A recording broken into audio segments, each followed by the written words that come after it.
Oh, that's so pretty. Oh, it's like the perfect shape. I think it goes the perfect distance back. Very happy with that swipe. Hey everybody, it's Anna. Welcome back to my Fluid Art channel and thank you for being here.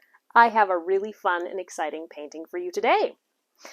I don't know if you can tell, but this tape stencil means that I am doing another micro swipe. It's been a while. They take a lot of work, a lot of time and planning and prep, so I don't do them all that often, but I'm always excited when I do. So this one I'm doing in collaboration with another fluid painter named Claire. You might know her from the YouTube channel Rainbow Acrylics by Claire, and we met each other over the internet, of course, a few weeks ago, a couple months ago, and kind of discovered we're basically twins. Like, we both have 3 kids, we both got into fluid painting in 2019, we both have similar visions when it comes to fluid art, and so we're like, oh my gosh, we have to do some kind of a collaboration together, and so we decided, let's do birds. So Claire made this wonderful little hummingbird where she did, I think it was a ring pour as her background, and then she did a textured brush painted hummingbird on the front. And that turned out really cute and beautiful. And I'm doing sort of my signature style, the micro swipe, in a Kingfisher. So I think it was on one of my seahorse videos, somebody commented, it was probably about a year ago, you should do a Kingfisher or something. I thought that would be great. Finally, I'm getting around to doing it. So this is going to be a belted Kingfisher, and I've made a little sketch. So in the United States, a belted Kingfisher is a common bird, especially on the East Coast. They've got this crazy, spiky feathers on their head, which seemed perfect for a micro swipe. But he's going to be sitting on a stump, and they're like this dark blue with white and sort of a chestnut band across the belly. So I've got my stencil here. The stump is going to go down here, but I'm going to micro swipe my Kingfisher. And for the first time ever, I'm doing a micro swipe on a background that isn't white or transparent. So I've got this lovely sage color, which I mixed up custom, and don't even ask me like what brands or what colors went into it, because I was like this green, and then white, and then some brown, and then some tan, and I wanted it to be neutral enough that it didn't overpower the bird, but also feel really magical, like a dewy morning, perhaps before dawn. So, love that color. Then I've got these, which I might swipe into the background if it looks too bland. This will be after I finish making the Kingfisher. I may swipe those in. These are my Kingfisher colors. So these will be my leading edge colors, and these will be sort of the secondary colors. And then these are my colors for the stump. So the first step for the tape is I've got it down, and I made it with frog tape this time, so we'll see whether frog tape works better than blue tape. If you're curious how I make my tape stencil, I finally made a video of the process, and you can find it right here, and that shows you how I made this tape stencil. But before I start, I'm going to use my hairdryer and just heat it up and rub really well along that front edge to try to minimize any paint bleed through.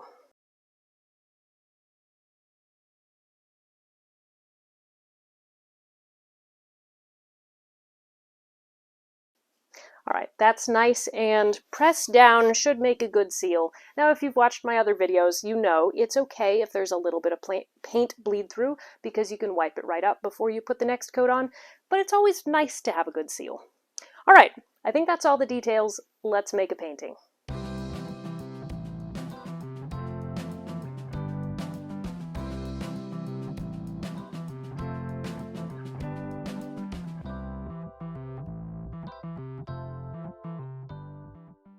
So I'm going to start with my leading edge color, and for the first time ever, I have some silicone oil in my metallic blue and my metallic bronze. Usually I don't use silicone in the leading edge, but as I was doing the test swipes yesterday, I noticed that I just was not getting a lot of cells, and so I did put some silicone in. And so that might cause some reactions that I don't like. I know I'll be able to touch it up with a brush afterwards, so I'm not too concerned, but that's what I'm doing. So there is silicone in my leading edge. Not the white, though. just the blue and the copper. And there's also silicone in the secondary colors. Not the gray, not the Payne's gray, because I'm using that for the beak and I don't need cells there. All right, there's blue for the head and some blue here. It gets complicated when you're doing something and you're trying to make it realistic, and the realistic thing is multiple colors in specific places, because I feel like you have to get it right. Okay, so there's like a white neckband, and then a little bit more white down here, and then my metallic bronze.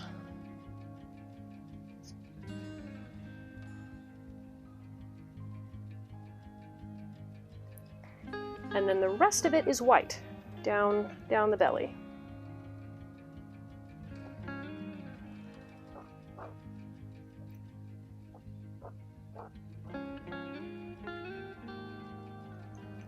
Okay, so there's the front edge.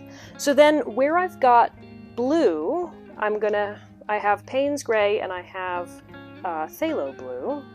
So my Phthalo blue is gonna go next, because my metallic dark blue, it's this beautiful color, very, very much like an actual Kingfisher. But I did want something a little bit brighter, just so you can see that it's a blue bird, not just a gray bird.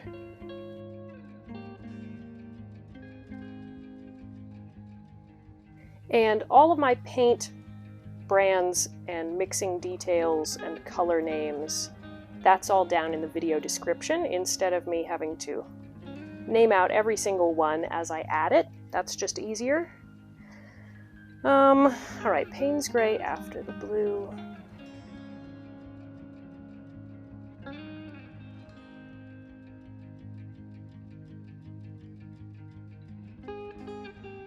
Okay, let me think about this. Should have put my reference picture away yet. I think I need more blue up here in the head.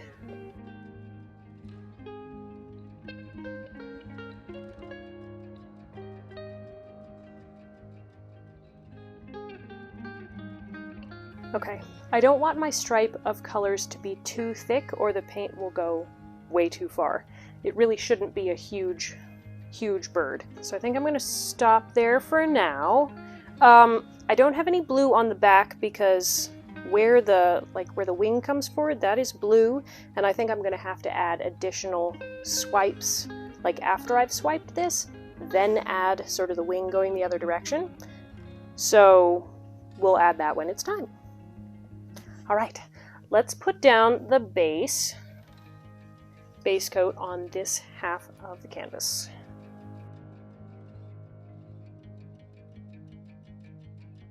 Trying to remind myself there's going to be a stump right here, so don't cover that yet. Okay.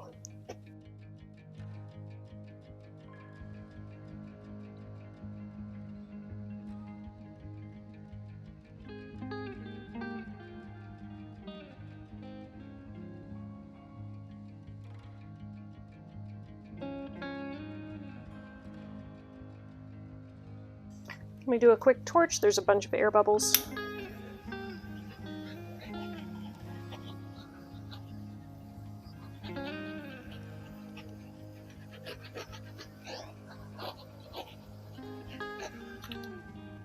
Time to start swiping. So I've got my little plastic swipe tools, which I made out of laminator sheet, which I just cut into some little strips.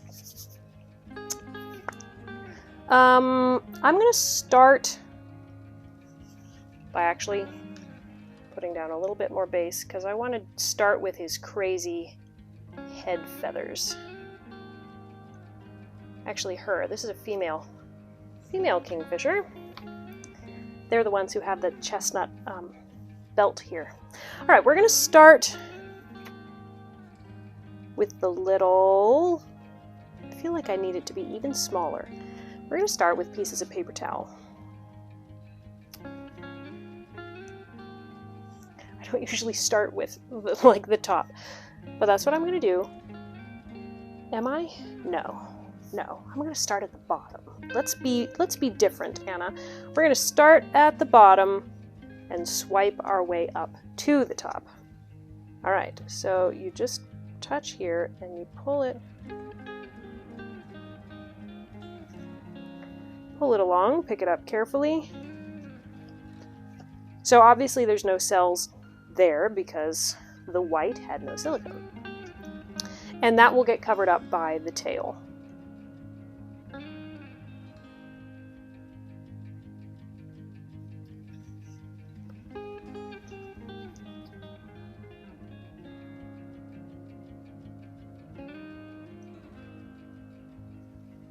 There we go, there's some of that bronze, and there's some cells because we have some silicone in there.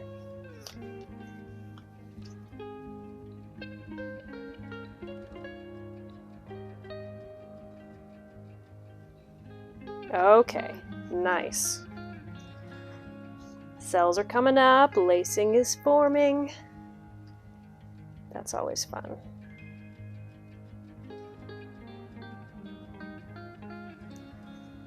Oh, that looks amazing. Make sure you wipe off your swipe tool after every swipe. That way you don't get one color into the other one.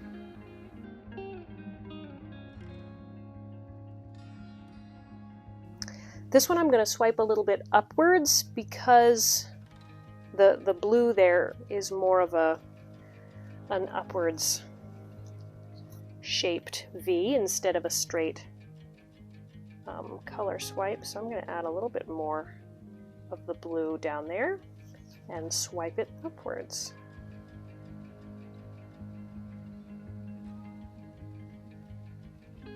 Yeah.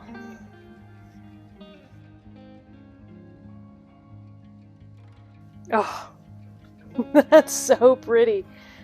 Oh, it's like the perfect shape. I think it goes the perfect distance back. Very happy with that swipe.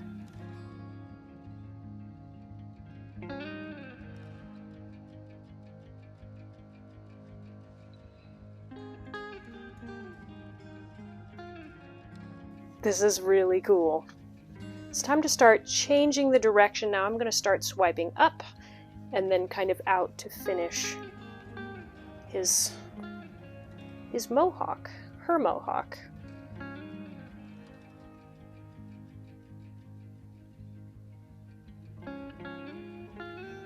Whoosh! That went up high. Possibly too high.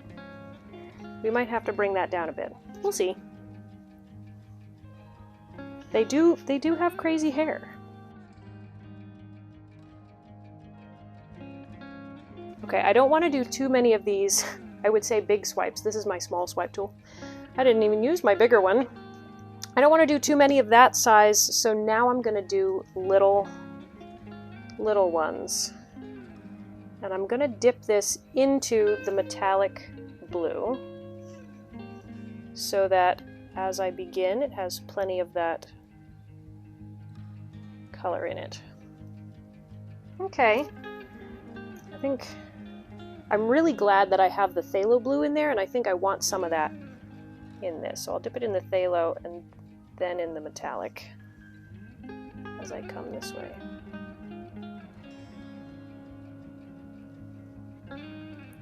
Yeah, that's a better color blend. Yeah, I'm liking that. I'm liking it a lot. It's kind of flat tipped.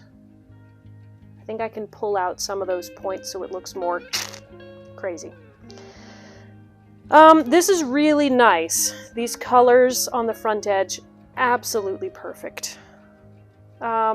I need a little bit more white here. Where I swiped the blue upwards, it left a pocket with no white.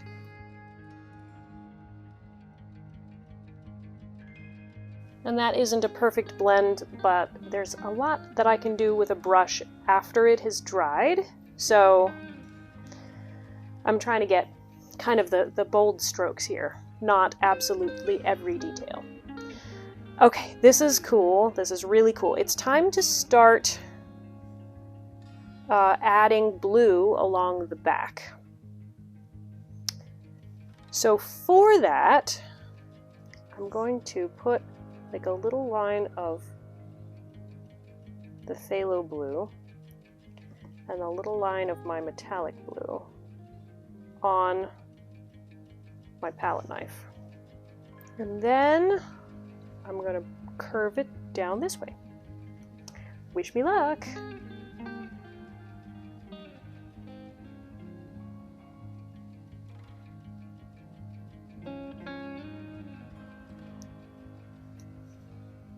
Okay, it's alright.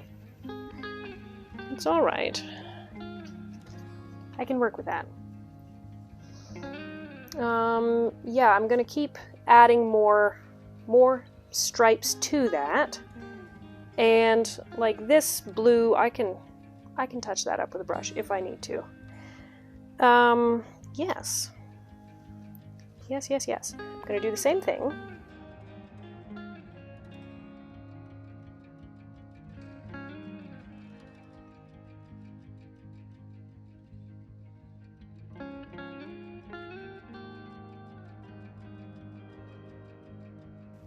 I want a bit more of this copper right in here, so I'm going to do a little stripe of that.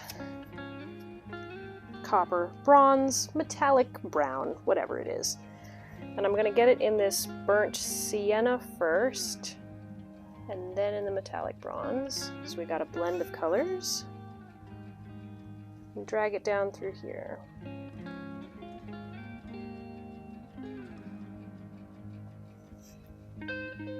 So what I'm pondering right now, up here it's this beautiful solid blue because we're not swiping it over top of green. Here we've got all these green cells in it, which is pretty, but I'm wondering if we need more solid.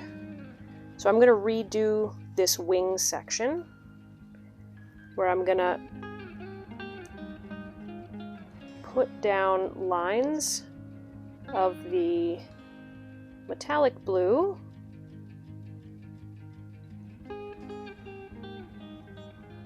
and the phthalo blue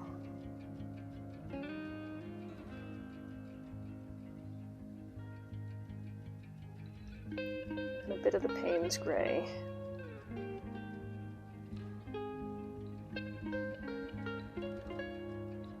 And then swipe that section again, and hopefully that'll add some more solidity.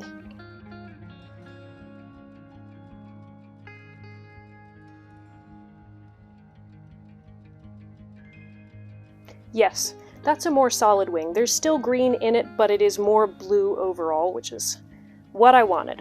Okay, we need to add a tail here.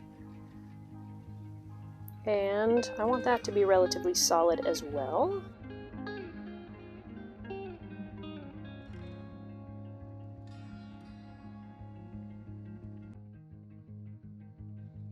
Really cool.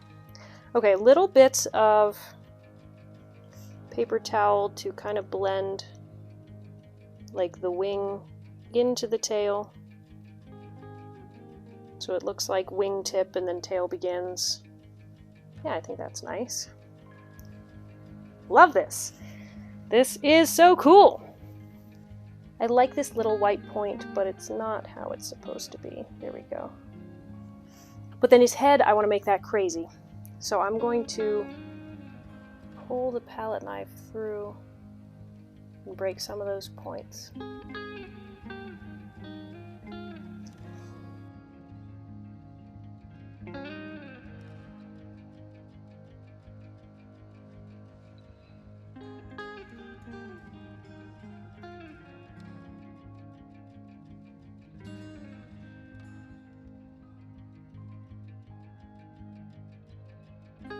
Guys, I'm so excited about this. This looks amazing. All right, before I pull up the tape, I want to add the bill. So this is I'm just doing Payne's gray for now, and I'll add some brush details once it's dry. That's going to be the easiest thing.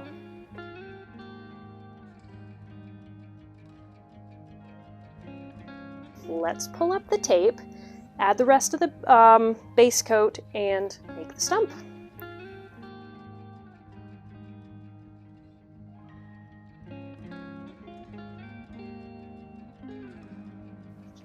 So cool. That makes me happy. And that tape peeled up really cleanly, so maybe frog tape is worth the investment. Obviously, if you can't spend the extra bucks, blue tape works quite well also. But that is a nice clean edge. All right, let's put some more of this base coat down. Wow, I forgot. This is where the stump goes. It's okay, I'll scrape that.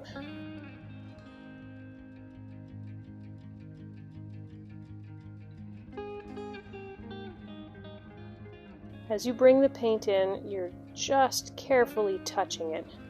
You don't want to push your design at all, if you can help it. I'm actually gonna move this because it'll be easier for me.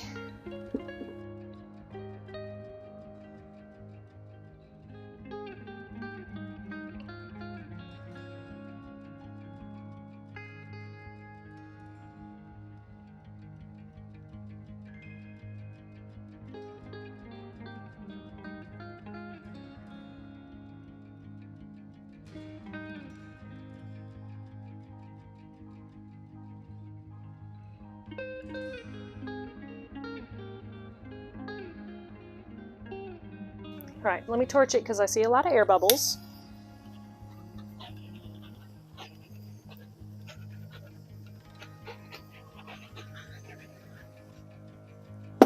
Oh, this is looking amazing. It's like perfectly spaced, you know, between the tail and the beak, and I just love it. Just evening out the tail a bit. Okay, now it's time to add the stump. I haven't really thought a lot about how I'm doing the stump. I'm thinking I'll kind of swipe it.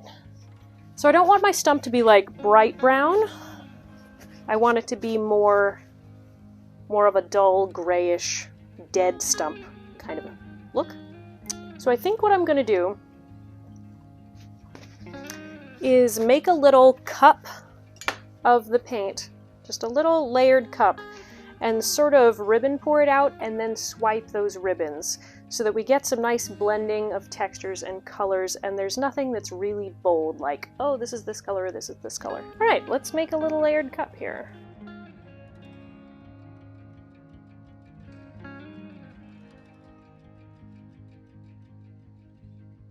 So there's my cup.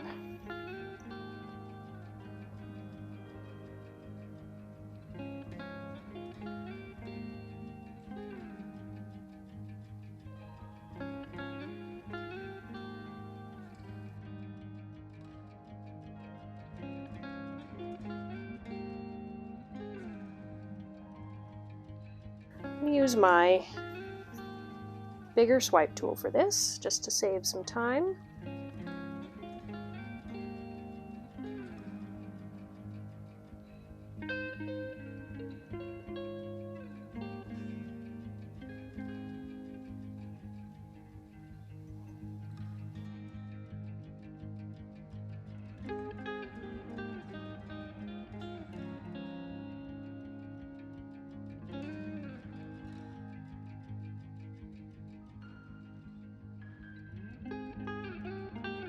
Alright, so that's very basic. It's nice and streaky. It looks relatively realistic. You know, it's nothing like, oh my gosh, the details on your stump. But probably better to be that than to be like something that looks unrealistic. This looks pretty realistic. Let me torch and see if I can get... There we go. There's some speckles anyway. Okay, so now I just need to bring my edges sort of over, get everything all joined up, and I think I'll be done.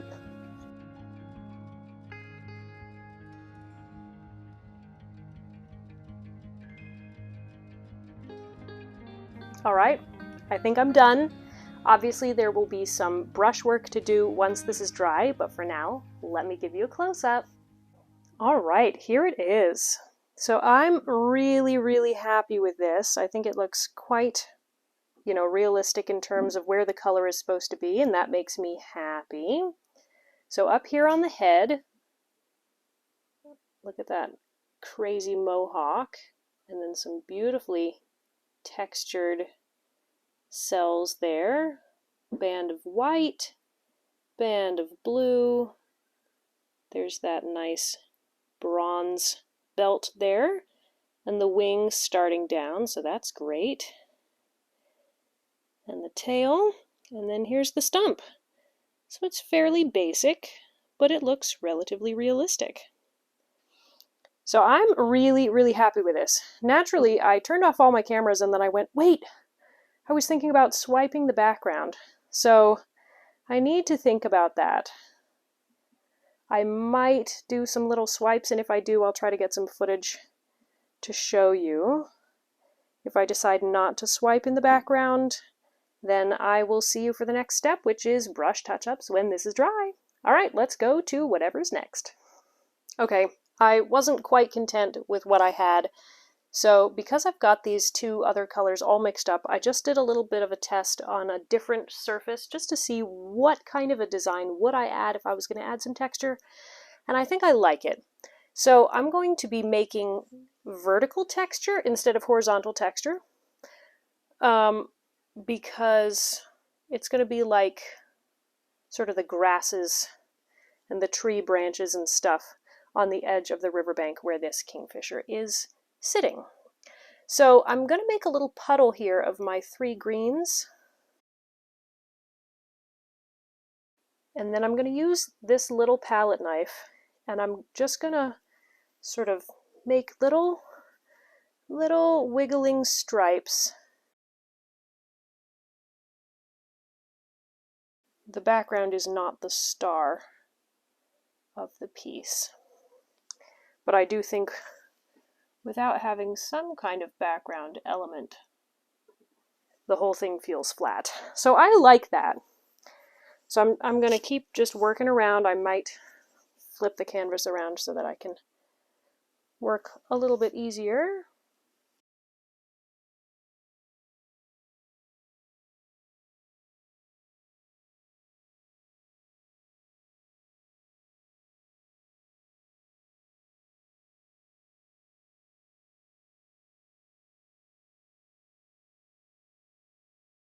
Okay, I think I'm happier with that than I was with the plain version. So that's what I'm going to go with, and I'll see you when this is dry. So here's the dry result. I wanted to show you some of those little wisps that I was doing.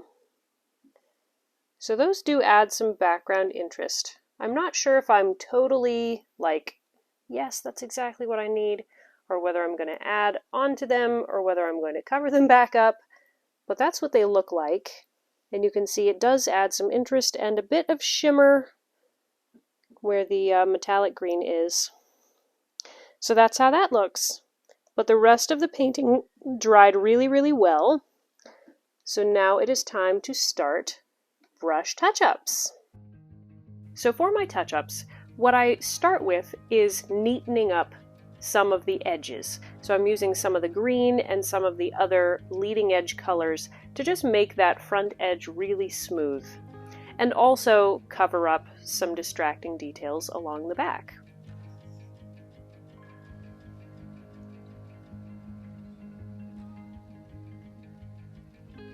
Now I'm thickening up that bill because it had gotten kind of squashed by the green base coat that I put on, so I'm bringing that back out to the shape that it's supposed to be.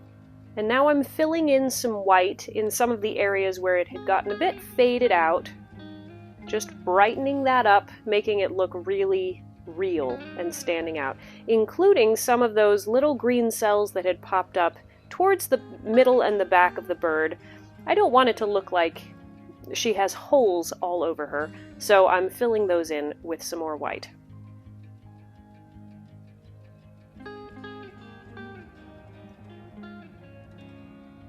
Now I'm adding some more of the brown, the secondary brown, into some of those dots just to really make that rusty band look nice and solid and full.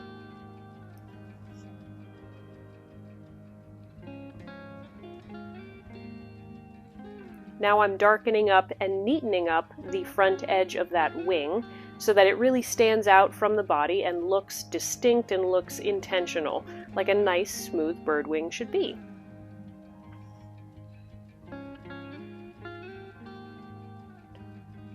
And I'm also adding that dark neatening effect to the wing tip so that you can see that it is really separate from the tail.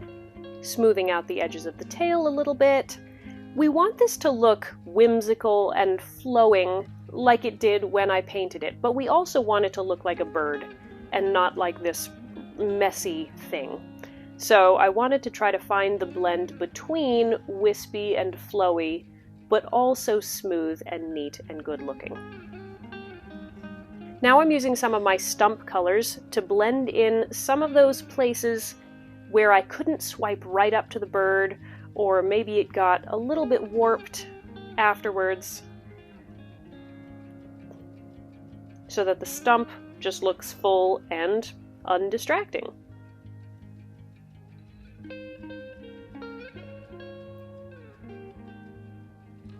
Okay, it's time to do some more work on the face.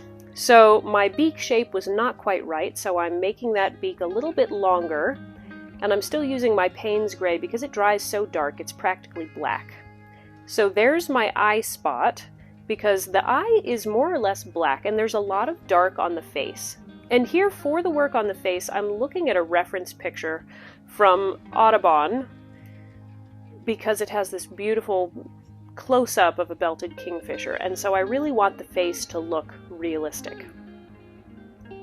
So now I need to let the face dry a bit, and while that dries I'm going to add some Payne's gray down into the tip of the wing, because the kingfishers, they do have some black and some white on their wings and on their tail, so I wanted to add some of that darkness to the wingtip and to the tail to make them stand out more and look more realistic.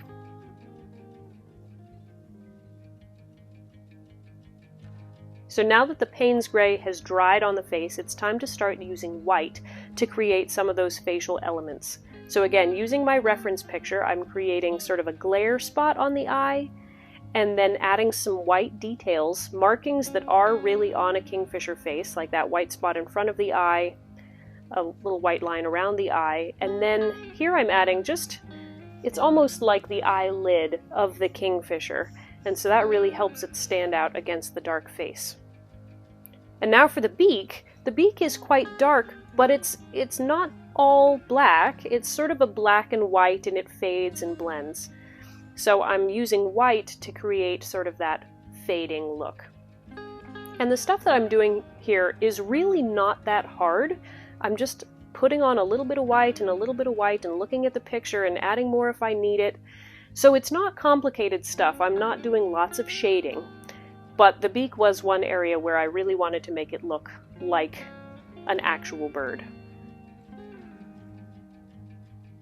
It is amazing seeing the whole thing come to life as you're adding in these details, because it goes from a cute little abstract kingfisher to, wow, this actually looks real.